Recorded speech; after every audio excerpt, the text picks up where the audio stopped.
नमस्कार मैं हूँ आज गुवाहाटी रेलवे स्टेशन में।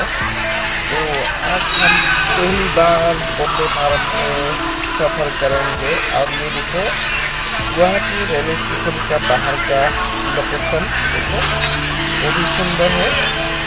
और गुवाहाटी रेलवे स्टेशन और हम जाएंगे वंदे भारत। ये देखा है साथ में जो स्लो खाती है 10:30 में ये रवाना करेगा इसको। और हम अभी अंदर में जाएंगे। ये देखो वंदे भारत। आज हम पहली बार सफर करेंगे वंदे भारत में। ये देखो वंदे भारत में जाने के लिए अभी टाइम हुआ गेट खोलने का, क्योंकि जो गेट खुलेगा वो गेट खोल दिया और धीरे करके हम चला जाएंगे दोस्तों। और देखो भारत जहाँ है वंदे भारत में दोस्तों।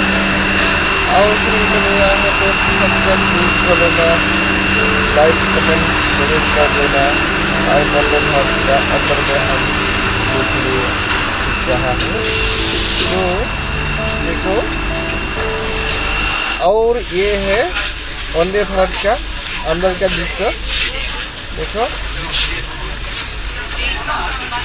हमको मिला विंडो सीट में और ये आने का पूरा टेबल दे दिया के बाद। और इतने के साथ साथ ही हम लोगों को पानी दे दिया। और ये जो बाहर का दृश्य बहुत ही अच्छा है देखने का। तो आज का वीडियो